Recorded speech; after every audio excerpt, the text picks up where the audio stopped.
Bora ler 1 Coríntios 10 hoje. Conselhos contra a adoração de ídolos. Irmãos, eu quero que vocês lembrem do que aconteceu com os nossos antepassados que seguiram Moisés. Todos foram protegidos pela nuvem e passaram pelo Mar Vermelho. Como seguidores de Moisés, eles foram batizados na nuvem e no mar. Todos comeram da mesma comida espiritual e beberam da mesma bebida espiritual, pois bebiam daquela rocha espiritual que ia com eles, e a rocha era Cristo. Mas Deus não ficou contente com a maioria deles, e por isso eles morreram, e os seus corpos ficaram espalhados no deserto. Tudo isso aconteceu a fim de nos servir de exemplo, para nós não querermos coisas más como eles quiseram, nem adorarmos ídolos como alguns deles adoraram. Como dizem as escrituras sagradas, o povo sentou-se para comer e beber e se levantou para se divertir. Não devemos cometer imoralidade sexual, como alguns deles fizeram. E por que eles fizeram isso? 23.000 deles caíram mortos num dia só. Não devemos pôr à prova a paciência de Cristo, como alguns deles fizeram, e por isso foram mortos pelas cobras. Vocês não devem se queixar, como fizeram alguns deles, e por isso foram destruídos pelo anjo da morte. Tudo isso aconteceu com os nossos antepassados, a fim de servir de exemplo para os outros. E aquelas coisas foram escritas a fim de servirem de aviso para nós, pois estamos vivendo no fim dos tempos. Portanto, aquele que pensa que está de pé é melhor ter cuidado para não cair. As tentações que vocês têm de enfrentar são as mesmas que os outros enfrentam. Mas Deus cumpre a sua promessa, não deixará que vocês sofram tentações que vocês não têm força para suportar. Quando uma tentação vier, Deus dará força a vocês para suportá-la, e assim vocês poderão sair dela.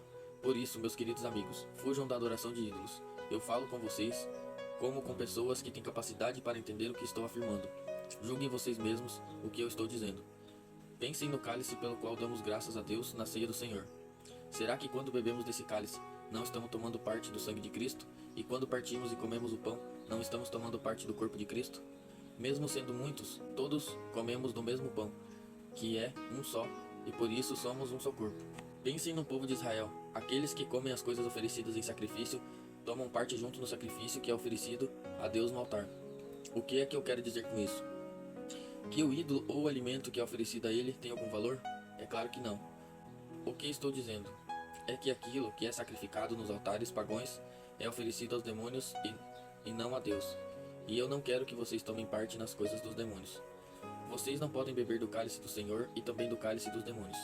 Vocês não podem comer na mesa do Senhor e também na mesa dos demônios. Ou será que querem provocar o Senhor, fazendo com que ele fique com ciúmes? Por acaso vocês pensam que somos mais fortes do que ele? Respeito pela opinião dos outros. Alguns dizem assim: podemos fazer tudo o que queremos. Sim, mas nem tudo é bom. Podemos fazer tudo o que queremos, mas nem tudo é útil. Ninguém deve buscar os seus próprios interesses, e sim os interesses dos outros. Vocês podem comer de tudo que se vende no açougue, sem terem nenhuma dúvida de consciência. Pois, como diz as Escrituras Sagradas, a terra e tudo o que nela existe pertencem ao Senhor. Se alguém que não é cristão convidá-los para comer, e vocês resolverem ir, comam o que for posto na frente de vocês, e não façam perguntas por motivo de consciência. Mas se alguém disser a vocês: esta comida foi oferecida aos ídolos, neste caso não comam, por causa daquele que disse isso e também por motivo de consciência. Não estou falando da sua própria consciência, mas da consciência do outro. Mas alguém pode perguntar: por que é que a minha liberdade deve ser diminuída pela consciência dos outros? Se eu agradeço a Deus o alimento que como, por que é que sou criticado, se já o agradeci a Deus? Portanto, quando vocês comem ou bebem, ou fazem qualquer outra coisa, façam tudo para a glória de Deus. Vivam de tal maneira que não prejudiquem os judeus, nem os não-judeus, nem a igreja de Deus. Façam como eu. Procuro agradar a todos em tudo que faço, não pensando no meu próprio bem, mas no bem de todos, a fim de que eles possam ser salvos.